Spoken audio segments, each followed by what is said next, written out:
When you start a diet, it's easy to overcomplicate things. And when your diet is complicated and complex, you run the risk of not following through and returning to your old habits. In this video, I'll share a strategy that you can use to simplify your diet. A good thought to keep in mind is that fewer choices make life easier. For instance, if you go to a diner and they offer you only black coffee or coffee with cream, it's an easy choice. But if you go to Starbucks and you're faced with a menu board of strangely named coffees, it's easy to feel overwhelmed and reluctant to order. This idea of simplifying your choices is a good strategy to get your diet up to speed. And we can start by looking at simplifying your carbohydrate choices. If you follow my channel, you know that I promote a low-carb diet for weight loss. Carbohydrates are a type of food that have a wide range of choices available.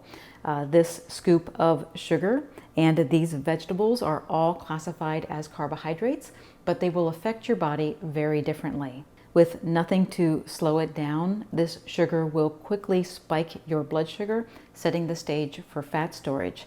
These vegetables, on the other hand, require a lot of enzymes and time to digest, setting the stage for long-term hunger control.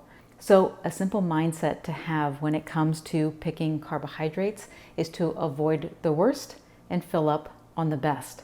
Sugar is the worst and should be avoided, but sugar finds its way into many seemingly healthy foods.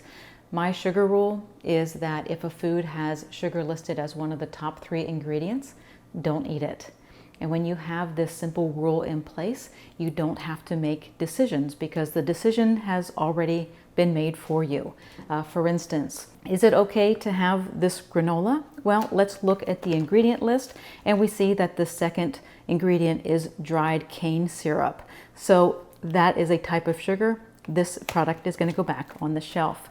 Now, when you start living by this rule, you'll find that many foods that you used to include in your day get eliminated. So you need to fill up with the best carbs for weight loss, which are going to be your non-starchy vegetables. Non-starchy vegetables like leafy greens, broccoli, peppers, cucumbers, and celery have a lot of volume and micronutrients, so they take a long time for your system to process, which helps you feel physically and biochemically filled up. And that has the wonderful side effect of controlling hunger without the fear of a sugar crash that makes you feel irritable and in need of a nap. So when you're having trouble getting your diet on track, consider adding volume to your diet. I recommend having a large salad every day and cooked non-starchy vegetables with dinner at night. And when you combine these non-starchy vegetables with fat, the fat helps your body absorb the fat-soluble vitamins in the meal and further stave off hunger. So don't feel bad about adding nuts and seeds or other healthy fats to your salad and cooking your veggies in butter. A final tip to help simplify your diet is to set a daily time at which you stop eating. I recommend that you stop eating 3 hours before your typical bedtime. And this does multiple things. One, it improves your sleep because your body is not shuttling blood flow to your digestive tract, which elevates your core temperature and interferes with sleep. It also allows the level of glucose and insulin in your blood to remain low overnight, which is a state that promotes fat burning.